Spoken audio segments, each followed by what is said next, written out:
हम रउआ लोग के छठी मैया के गीत एगो सुनावे जातनी। जय छठी मैया, जय छठी माँ। हे छठी मैया, सब लोग के स्वस्थ राखम, सब लोग के निरोगित राखम कि हमरो वीडियो सब लोग देखी। हे छठी मैया, सब केहू के प्रति गलत सोच मन देम, सबके प्रति अच्छा सोच दे। जय छठी मैया। सब कोई मिल के बोली जय छठी मैया। रउआ लोग के एगो हम छठी मैया गीत अब सुनावे जा रहल बानी।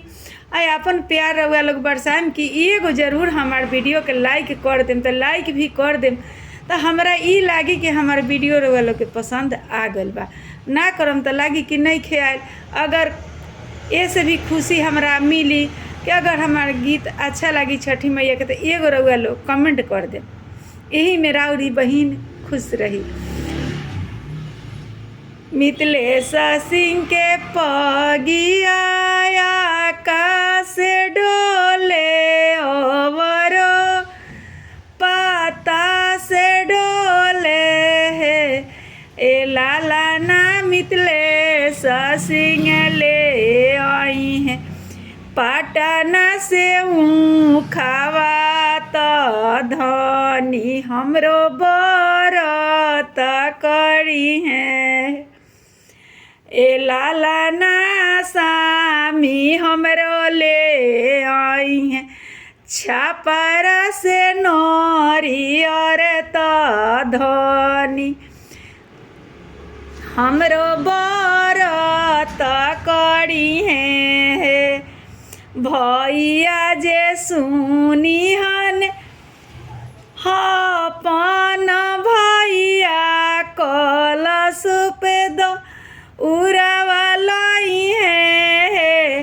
ए लाला ना बहिना हमरो करे लीरे छठी मई के बरतिया तो कल सुप दौड़ावालाई है।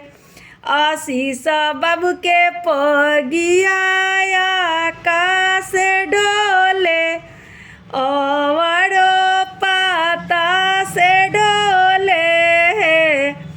ए लाला आशीष बाबूली आई हैं महाराष्ट्र से केरावा तो हम मम्मी हमरो बरत करी हैं। ए लाला आशीष बाबूली आई हैं पूना के चुंदरी ता छठी के बरत करी हैं।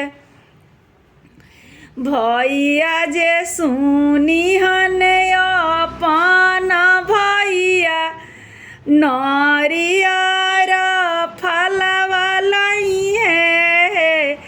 ए लाला ना बहिना हमरो करे ली छठी मई के बरतिया तो नरियर फलवालाई है।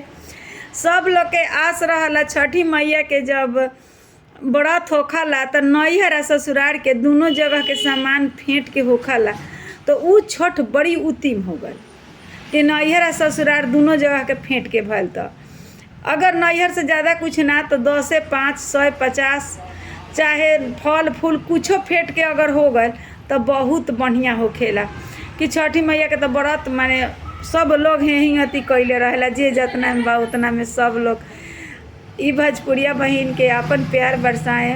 हम विभा भोजपुरिया सब लोग के बहिन। जय छठी मैया, जय हे छठी मैया। अपन दया कृपा सब लोग पर बरसौले रखम। रउआ लोग से इहे हमार का नाम बा कि हमार पूरा वीडियो रउआ लोग देखम। जय छठी मैया।